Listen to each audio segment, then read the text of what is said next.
So, we're at the end of the journey of Søren Kierkegaard. And that means we're back at Sofiero. And this time, I was able to get inside the castle. So here the royal family liked to spend time during the summers all the way to 1973. And after that, the care was thankfully taken over by the city of Helsingborg. The king Gustav VI Adolf was also the Duke of Scania, or as we say here, Skåne, which probably was one of the reasons why he received Sofiero as a wedding gift from his grandfather. And what a gift! Can you imagine waking up to this view every morning?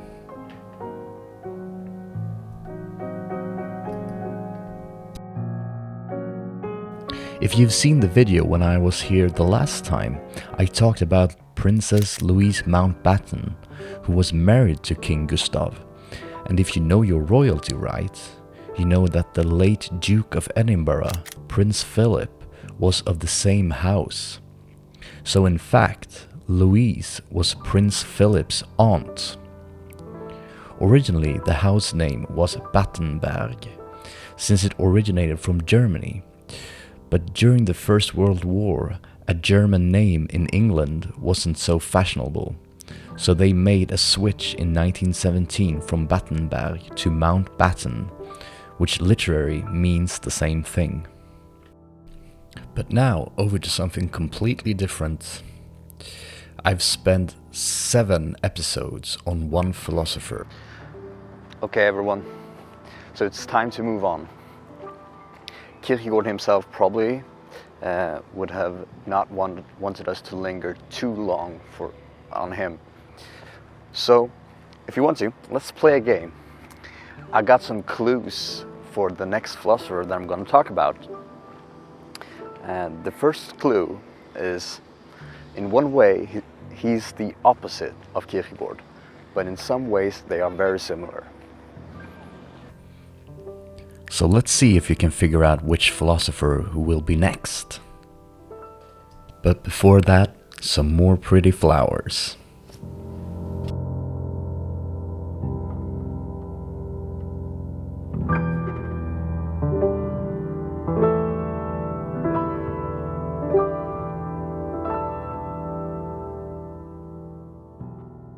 Such beauty. Once again, we have to go back to ancient Greece for information, because rhododendron is a Greek word. Rhodon means rose, and dendron means tree.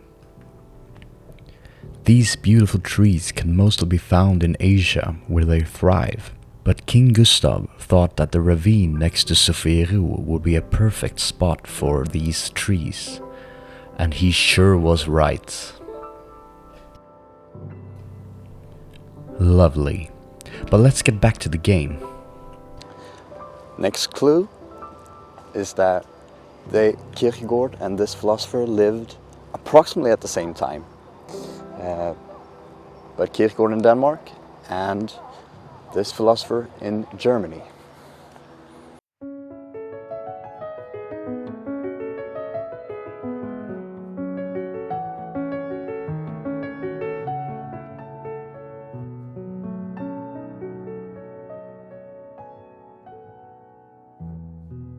Here's another funny little clue. I would say that the next philosopher had the greatest mustaches in history. I'm feeling a bit sad, honestly. Kierkegaard now feels almost like an old friend to me. After reading, I think it's like 7 or 8 books, he's really affected my life. And that's also another good reason for us to move on, because Kierkegaard is mainly a religious philosopher, a Christian philosopher, and after reading so much of him, I'm starting to think almost too much religiously. So I really think that I need to move on. And that is also the next clue, because the next philosopher would be the opposite of that.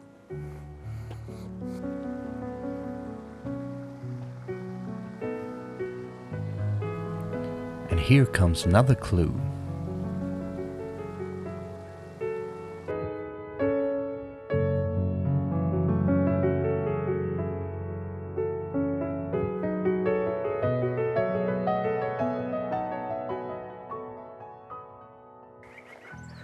The beauty here is just staggering.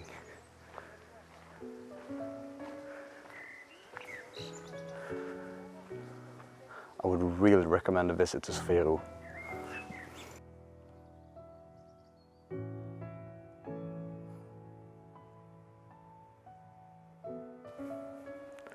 The next clue would be war and struggle.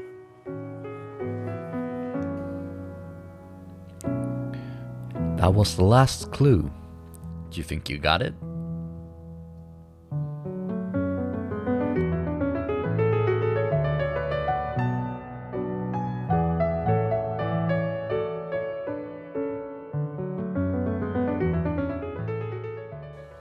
Have you figured it out by now? Okay, here it goes. The next philosopher that I'm going to talk about is no other than Friedrich Nietzsche. So, I'm going to travel to Germany. I am super excited about that. It's going to be sometime around in this autumn. Well, about that. I was supposed to release this video about 3 months ago. But well, you know, time. So I'm aiming to go to Germany this winter.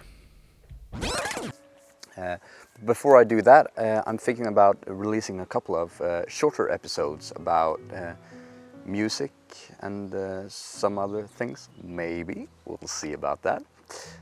But I really hope that you want to tag along on this journey as well. I am super excited. So, Friedrich Wilhelm Nietzsche, born in 1844 in Röcken, a village not far from Leipzig. At the age of 24, he became the youngest person ever to hold the chair of classical philology at the University of Basel. He is probably most famous for the announcement of the death of God in his book The Gay Science, and also for his alter ego, Zarathustra. We will surely talk about this in depth later on. So that's it for today, everyone. I hope you've enjoyed all the beautiful flowers of Sofiero. Don't forget to visit. Also, don't forget to subscribe if you haven't. And also don't forget to support me on Patreon. The travel to Germany is going to be very expensive, so every support would help. So, take care, everyone.